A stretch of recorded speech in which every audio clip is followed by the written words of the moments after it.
Hola y bienvenidas a Néctar, el podcast de arte y cultura de The Cultural Magazine. Yo soy Alba Tabillo y estoy muy contenta porque hoy tenemos una invitada que a mí me maravilla. Estuve luchándola con ustedes durante meses para que viniera y lo voy a presentar al final, ¿vale? Porque ahí ya podrás presentarte, aunque ya la gente te está viendo. Ina, ¿cómo estás? Hola, estoy buenas noches. Vamos a quitarnos las caretas, nunca mejor dicho. Estamos grabando la semana de carnaval. Estamos grabando la semana de carnaval. Y esto es así, y esto sale el domingo y la gente nos verá con su resaca.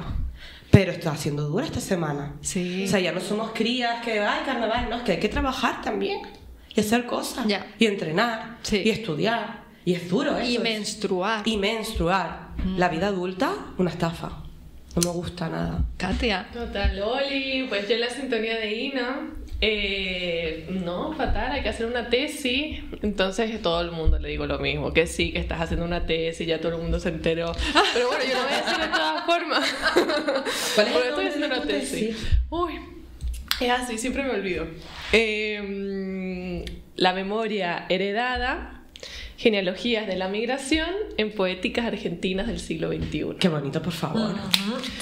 Y ahora dirán, ¿y eso de qué? Y eso ya se lo cuento otro día. Pero sí, el título está bien. Poderoso.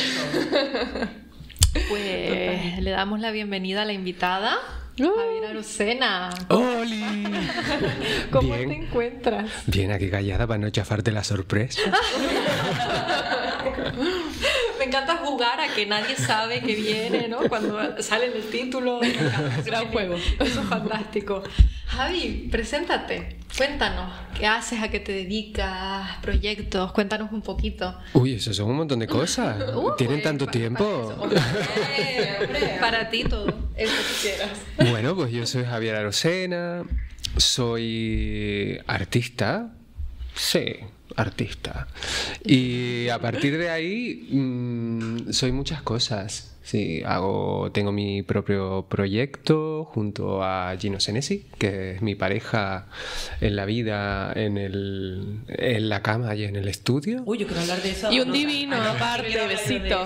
¿De qué? De pareja laboral y personal. Ese es un temón, eso es un melonazo Vale, tremendo. vale. Sí, sí, porque además justo aquí en Canarias se da mucho el efecto, por ejemplo, en artes plásticas y tal, de las parejas, que ahí se confunde todo. Y ahí empiezan a salir los secretos de alcoba y empiezan a colar ahí como y eso es guay. Bueno, retomo, vuelvo a encarrilarme. ¿Artista? Y pues eso, tengo mi proyecto personal con Gino. Aparte, llevo la curaduría del programa de Artes Vivas, el programa público de Artes Vivas de TEA Tenerife Espacio de las Artes, por asalto. Que además este año estamos haciendo la 4ª edición ya. Sí. La criatura Que se va dice haciendo rápido. grande. Parece que fue hace un año que empezó. Sí, no.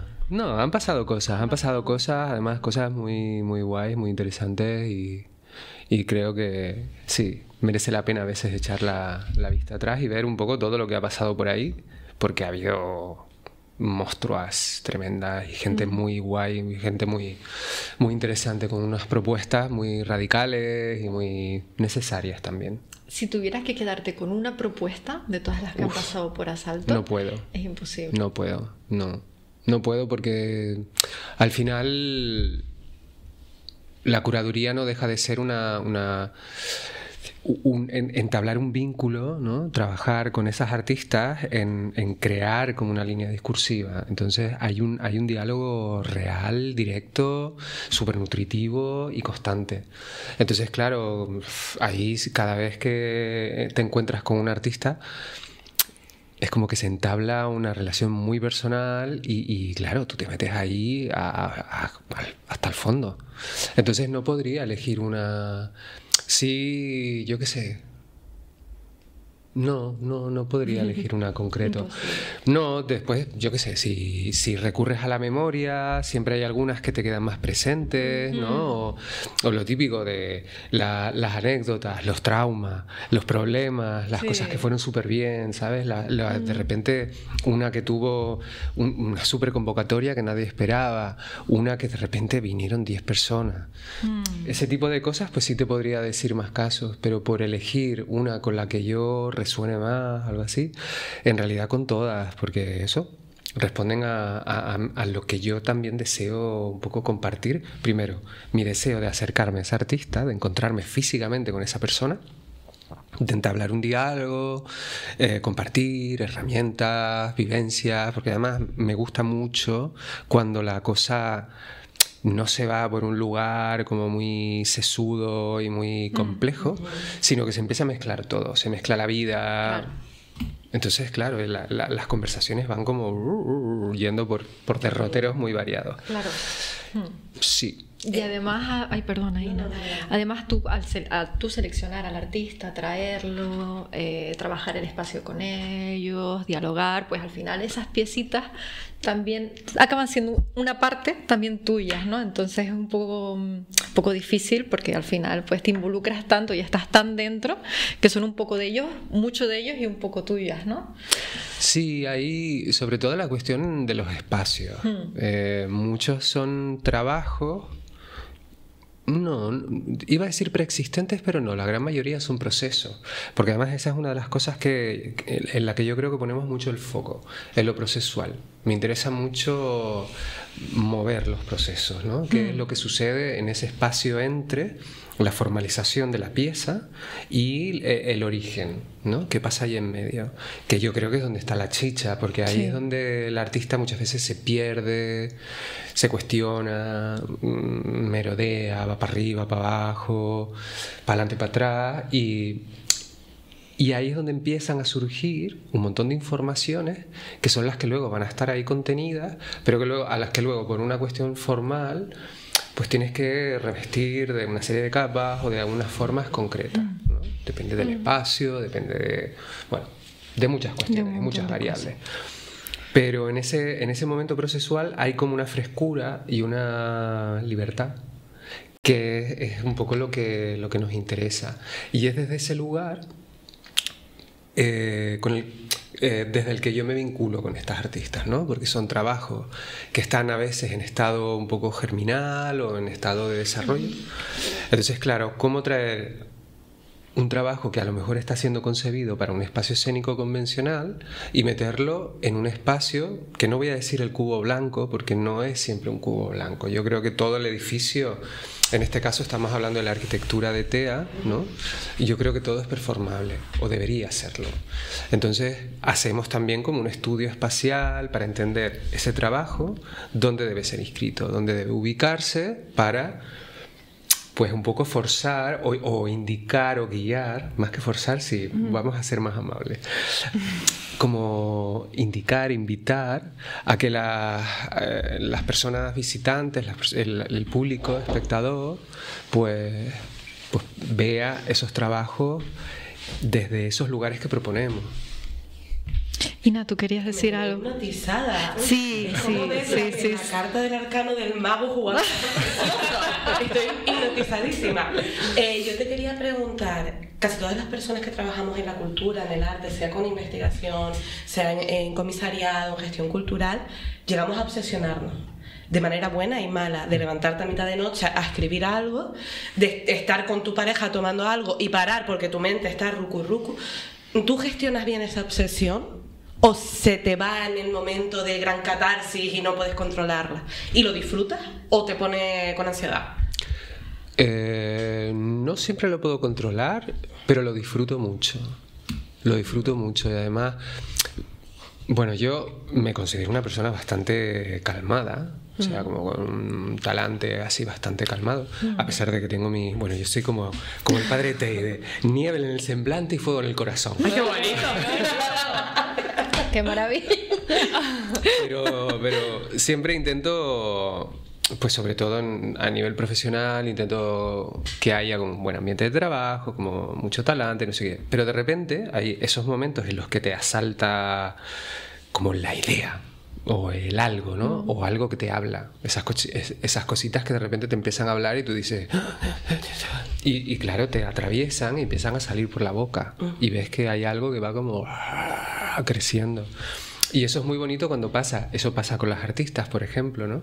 En los momentos en los que de repente hay algo que estaba ahí como que quería salir. Me pasa con mi pareja en casa. De repente estamos, yo qué sé, la lista de la compra, vamos a Mercadona. Ay, se pueden decir marcas, no sé. y perdino. Canario. Pues y de repente es como... Hostia, no sé qué, pues esto que estábamos hablando ayer, hay mucho de eso, ¿no? De algo que siempre está como aquí en el hipocampo, siempre está como rondando, a veces mucho tiempo, a veces son cosas que vienen de muy atrás. Y es loco porque, claro, yo no sé el nombre de por asalto de dónde viene, pero justo que estás hablando de esto de que te asalta una idea, ¿no? Que tiene que ver con... Bueno, lo estábamos hablando de esto desde el origen, ¿no? De cómo te asalta una idea, pero después también al ser artes vivas, cómo en el momento, en el proceso y en ese diálogo espectador-artista, al público también le asaltan, ¿no? Las ideas, las reflexiones, y pienso que en el artista en ese momento también, por más de que, bueno, ya tenga el asalto de su idea la tuvo, pero capaz en el momento también continúa habiendo como alguna, no sé, revelación, alguna cosa, ¿no? Que se queda y decís, wow, esto solo me pasó acá. Y que igual si esa obra o esa performance o lo que sea se vuelve a repetir en otro lugar, será totalmente distinta. Exacto, y quizás son diferentes ideas las que asaltan, ¿no? En ese momento, entonces cómo dialogan ese momento previo, ese momento del artista en el momento y después el público en el momento también. Y el público a su vez con todos los demás, ¿no? Con todos los demás espectadores. Entonces yo lo estaba pensando con este título de Por Asalto y dije, wow, qué bien elegido. Como hay ciertos nombres, ciertos títulos que digo, que están bien pensados. Que están bien pensados. Sí. Pues mira, el nombre del programa había dos candidatas. Había dos así como nombres posibles. Uno era En Crudo. Ajá. Por esto de los trabajos despojados de todo el artificio, de todas esas capas como que los protegen y los visten.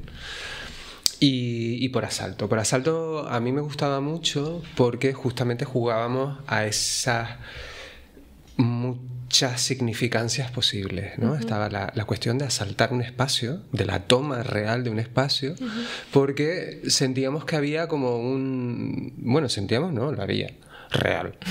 Como una cierta resistencia a que de repente artes vivas se instalaran en el museo.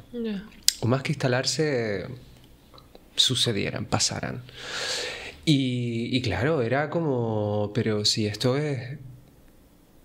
no es, o por lo menos yo como entiendo el museo, que lo entiendo como un espacio de co-creación, ¿no? Y un espacio de encuentro, y de pensamiento colectivo, de repente digo, es que para mí es un lugar bastante natural en el que estar, o sea, yo creo que pertenecemos también aquí.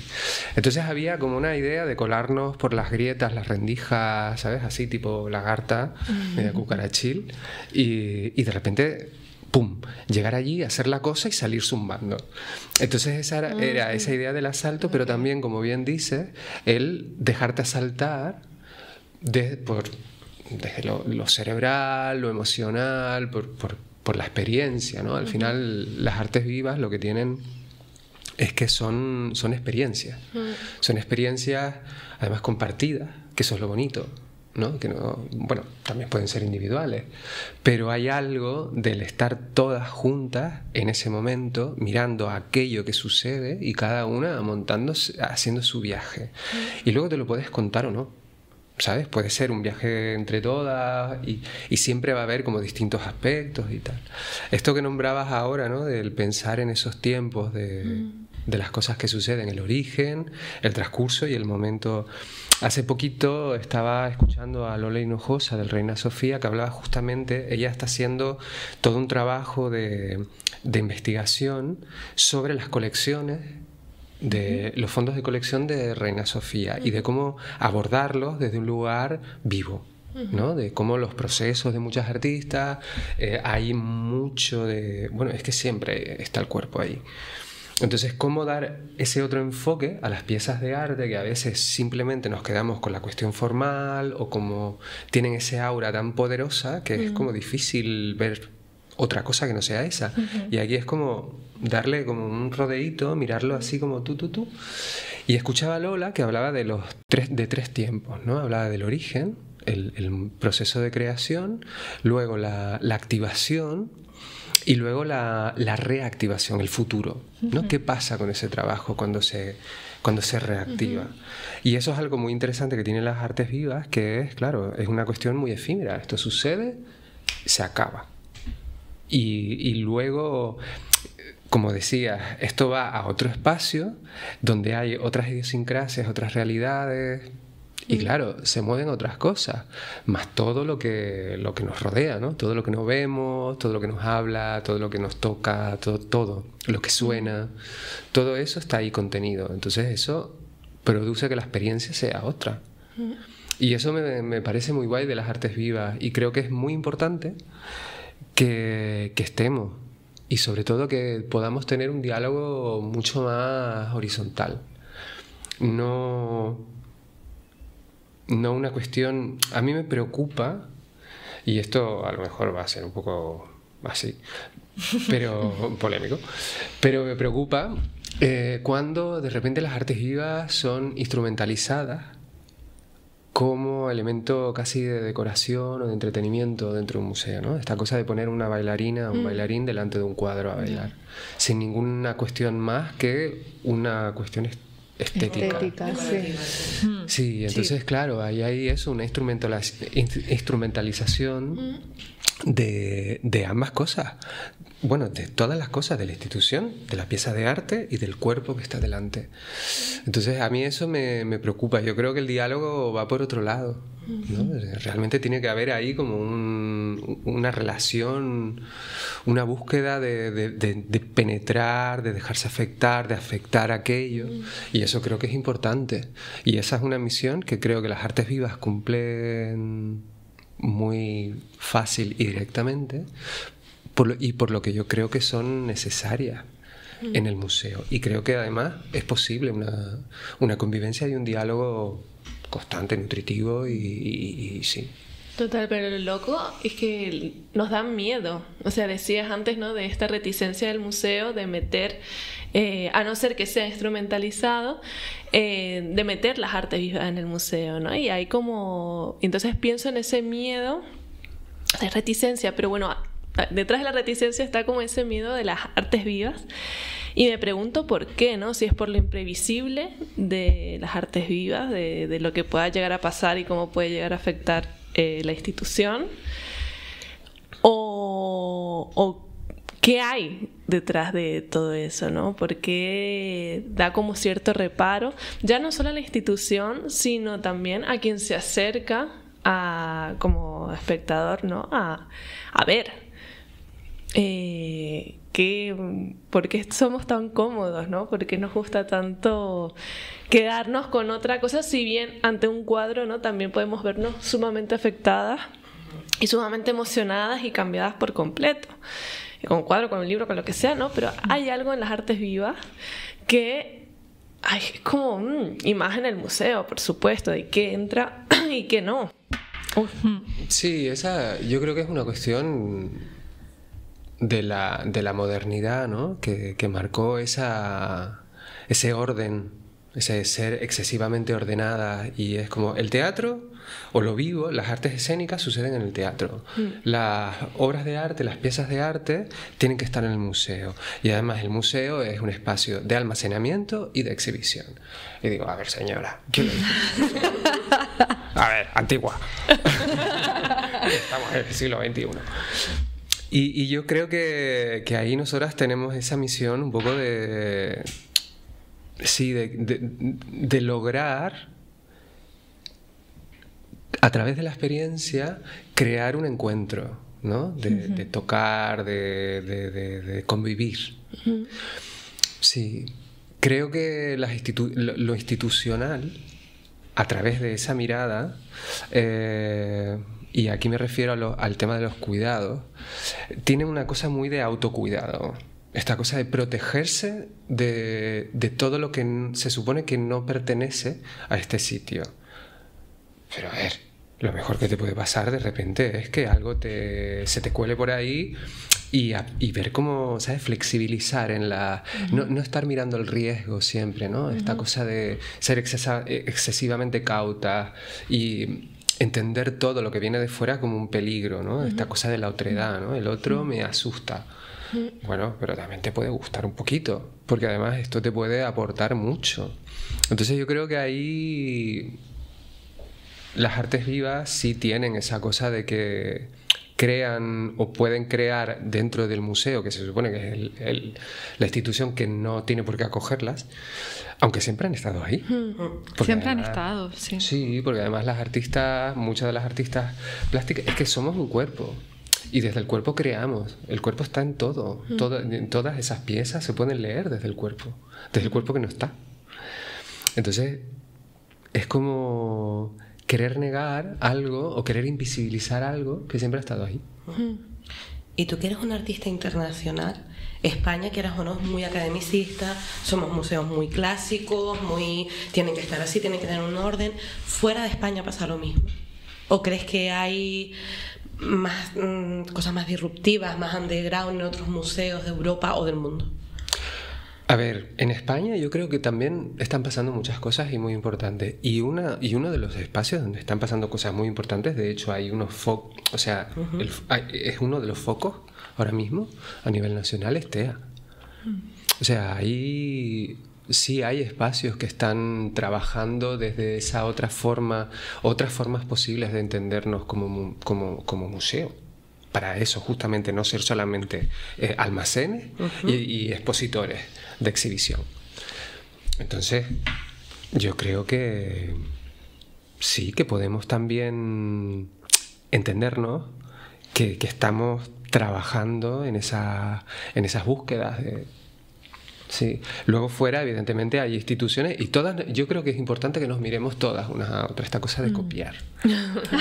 No, es importante, claro, para claro que inspirarnos sí. Y para encontrar nuevas formas, ¿no? Sí, porque Sí, es tomar algo y luego darle como la vuelta, tienes que adaptarlo al territorio, ¿no? A ver, ¿esto cómo funciona? Con esta señora y este señor que vienen a vernos y no sé qué, tal, pues aquí va a funcionar de una manera X. En otros sitios, pues en Alemania o en Bélgica o en Francia o en Lituania funcionará de otra. Pero sí hay creo que espacios de radicalidad, donde se priman otras cuestiones que no es solamente lo didáctico. Porque a veces hay como un exceso en las propuestas de exhibiciones y de exposiciones, como hay como una especie de tendencia al infantilismo. Y esto es una opinión, ¿vale? Yo me hago responsable, me hago cargo de mi opinión. Pero sí hay como una cierta tendencia a infantilizar la línea discursiva. Todo muy explicado, muy mascado, hay como una especie de subestimación de lo que somos capaces las humanas de... Porque a veces no es una cuestión de explicar, no es una cuestión de la palabra, es una cuestión de la experiencia. Del sentir, ¿no? De la atmósfera. Claro, de llevar tu cuerpo allí. O sea, tú estás llevando tu cuerpo a un espacio, o sea, ya estás poniendo el cuerpo, ya te estás como ofreciendo a que algo te pueda pasar. Entonces, si tienes a alguien que luego viene, te agarra el cerebro y te dice, usted, mire esto, y esto significa ta, y esto aquí, y esto lo tiene que mirar así, desde aquí sin tocar, no puede tocar. Pues ya hay toda una serie de como de directrices que no te dejan ser, o sea, dejas de ser. Pero luego, claro, ¿qué pasa cuando de repente pues tienes una propuesta que dice, usted puede decidir cómo la quiere mirar? Si se quiere tumbar, se quiere sentar, se quiere ir allí, se quiere ir al baño y quiere volver, si quiere no sé qué. Y mucha gente se queda como, hostia, ¿pero esto se puede hacer? Pues claro. Esto es un espacio público que nos pertenece a todas. Y que hay que apropiarse del mismo. Sí. Sí, la gente, sí. Sí, nosotras desde el programa muchas veces nos gusta pensar, además este año que somos 4 curadoras que estamos trabajando juntas, nos gusta pensar que estamos al servicio. Que suena como una cuestión como de agachar la cabeza. No, estamos al servicio, pero un servicio de la escucha. De yo quiero que me cuentes qué quieres ver. Porque a mí me interesa lo que a la gente le interesa, lo que quieren ver. ¿Por qué? Porque a mí me interesa y creo que me haría muy feliz que la gente se sienta identificada con el museo. Que no sea ese espacio que muchas veces... Es que hay gente que no sabe que hay ahí un museo de arte contemporáneo. Muchísima gente, eso es un problema que hay, que la gente todavía cree que es una simple biblioteca y punto. Y hay mucha gente que cree que el museo no es para ellos. Hay mucha gente que considera que el museo, pues que no lo entiende, que es para gente que tal, y que no se acercan. No se acercan. Entonces, a través de las artes vivas también hay el espectador puede ser un agente activo, ¿no? En el que puede entrar y puede observar y puede darse cuenta de que las interpretaciones son de cada uno y no hay un discurso muy... Hay discursos, existen discursos, pero que no tiene por qué ser por norma ese discurso. Sí, yo creo que, creo que en parte somos grandes culpables de que eso suceda, o sea, porque a veces nos ubicamos en unos tonos que no son inclusivos.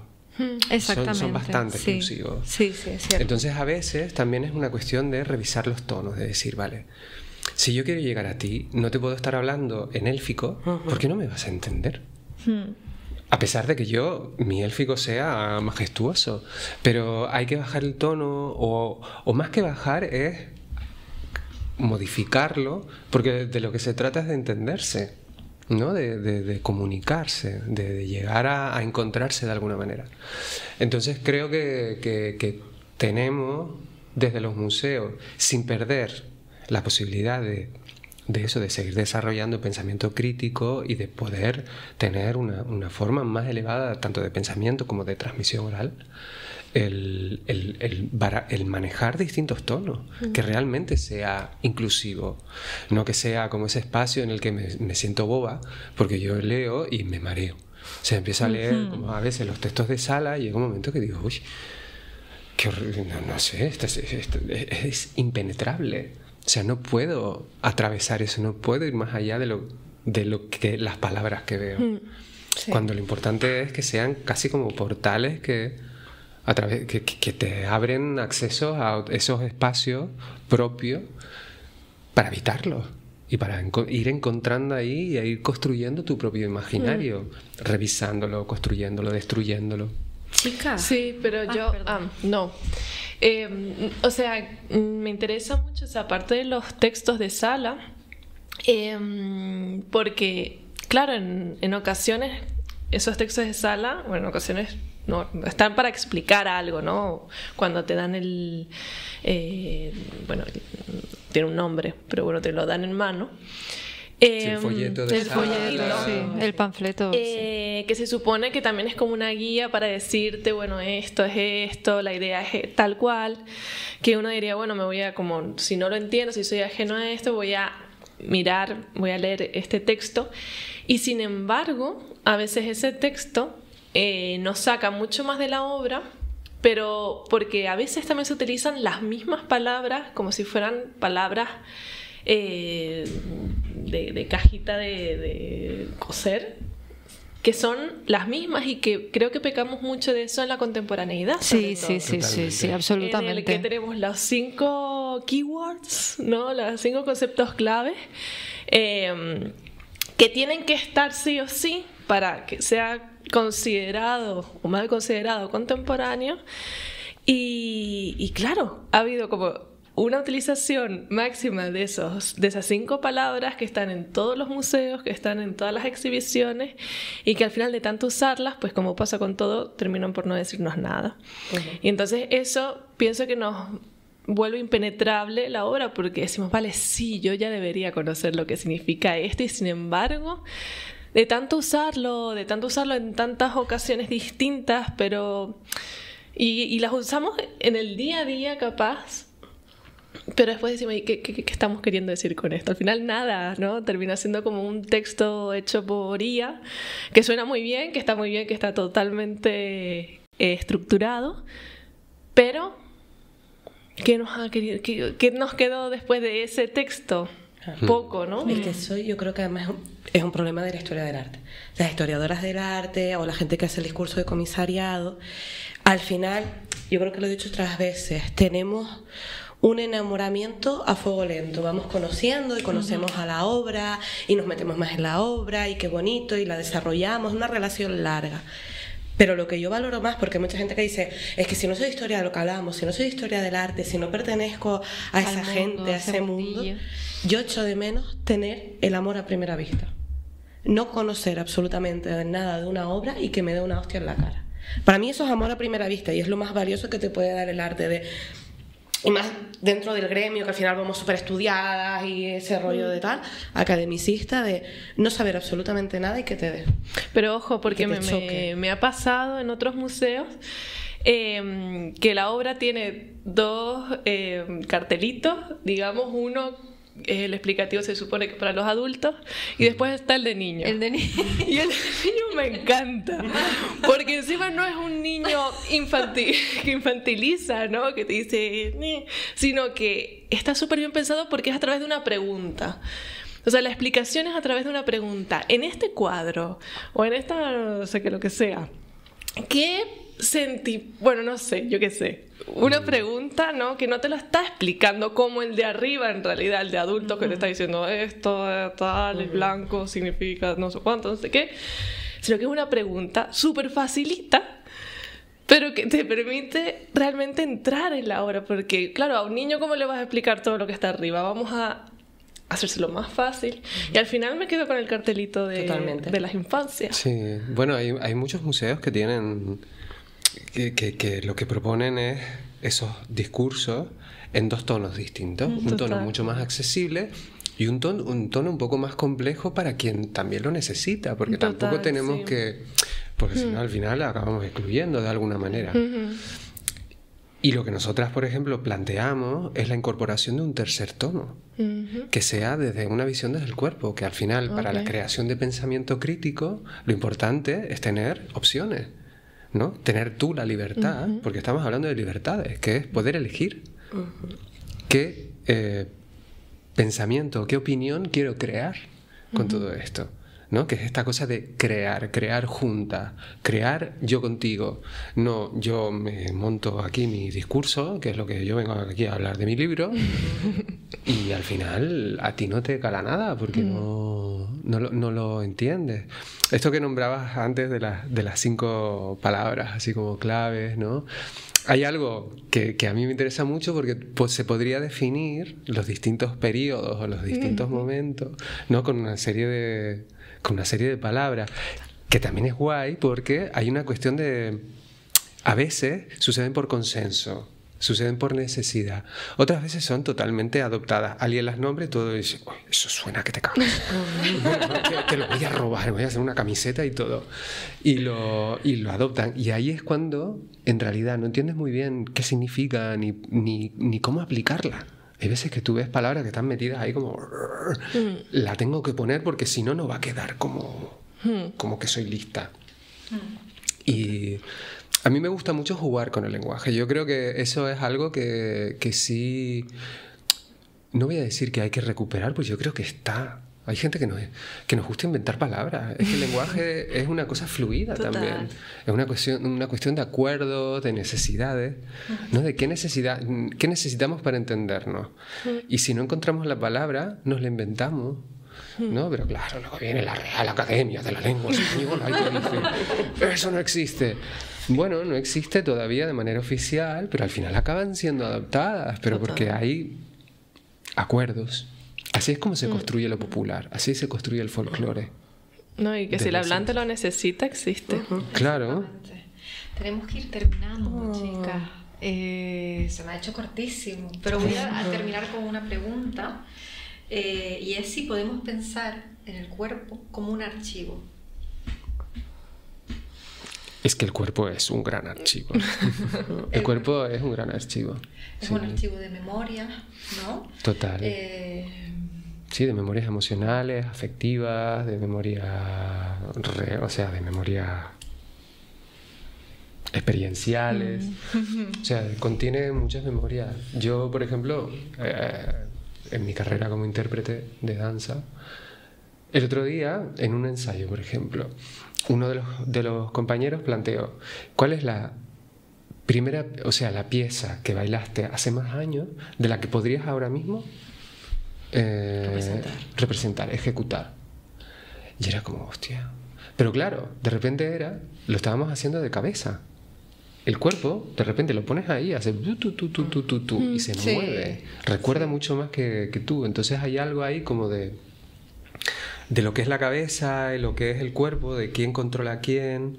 A mí hay una cosa que me gusta mucho, yo coso. Me gusta mucho coser, porque para mí coser es un espacio en el que la cabeza, o sea, el cuerpo está como ocupado en otra cosa. Entonces la cabeza puede ir hacia otro sitio, ¿no? Hay como es como dejar al niño en la guardería y la madre puede ir a pegar un rato para ella, ¿sabes? Y creo que es muy, muy necesario.